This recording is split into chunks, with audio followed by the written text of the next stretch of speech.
Okay guys, ito yung ultimate lesson na ituturo namin sa inyo ni Solen. Okay?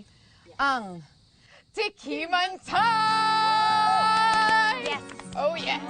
At kung gusto niyo maging ka-taste buddies namin, syempre dapat you love food. Ako mahilig akong kumain. Ay, ano ba? Ay, painitan niyo, kumain na tayo. Okay, wait, so alin dito yung niluto nyo? Ito, sinampalukang dumalagang Tagalog na manok. Yes. Wow! Okay. Sarap yan. Let's find out. Maasim. Oh wow, naramdaman ko dito yung asim. Gusto ko yun. Gusto ko yung initial. Nag-adobo sa bowl. Manok naman din yan, di ba? Manok lang. Hanggang dito yung asin. Sarap. Sarap.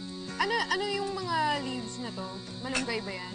Sampalok. Sampalok Sampalok leaves. leaves. Ay, yung talaga yung ginamit. Ang galing. Yung baby. Hindi yung matanda. Sarap. Galing nyo ah. First timer. You know, pati sa loob maasim. Pati yung chicken. Tsaka tama yung difference ng native chicken. Pag ano siya, buo, thick yung laman niya, siksik. Ano favorite part nyo ng pinakbet? Ano yung bet nyo? Ako yan. Kalabasa. Kalabasa. Ako rin. Ako din. Kalabasa, okra. Yun yung dalawang favorite ko na. Okay, so try natin yung adobo. Eto, ano kayo Rice? Wow! Kasi you don't eat rice eh.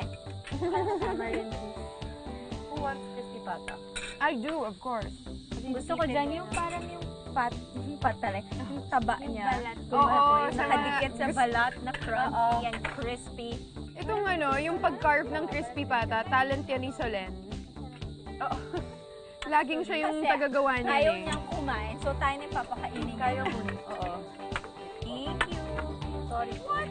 Ayan. What? Ang lambot! Masarap na Grabe siya! something. Sobrang lambot. Yes. Gano'ng katagal kaya ito pinakuluan para maging ganyan kalambot? Diba nakakagulat yung level? yung level of softness? Kasi usually medyo dry yung crispy pata. Pero ito sobrang moist, sobrang lambot. Saka malasa din sa lasa yung loob niya, yung laman. Excited ako dito sa tilapia kasi yung tilapia nila dito, fresh catch dun sa ilog. Oo. It is from here.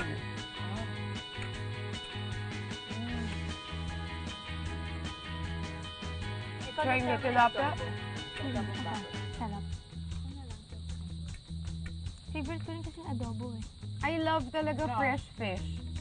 Ako din. When you have fresh fish, it's so different from just having fish. Yung pag alam mong fresh catch sa...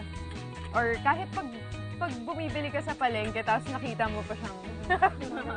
That's the one! That's mine! That's from there, oh. Anong favorite nyo? Cheat day. So far, well, hindi ko pa natatry itong adobo. Patry na now. Yung adobo, madaming iba-ibang luto. Yung iba may, medyo may konting sabaw, may iba dry na dry. Sakto lang. Hindi siya dry pero meron din siyang konting. Iba-iba pang kulay, may mga pula pa. Everyone will make adobo differently talaga. Yung friend ko nilalagay niya ng condensed milk. Talaga? Yeah. Bago yun, Anong ha? lasa no? Hindi ko pa na-try. Sabi ko, try ko next time. Sa rice. Ayun, so ako, I would say na yung mga favorites ko dahil sobrang fresh ng fish, gusto ko siya. At saka kakaiba yung level of softness talaga ng crispy pata. But really, there's something for everyone here. So para sa akin, TNT ito.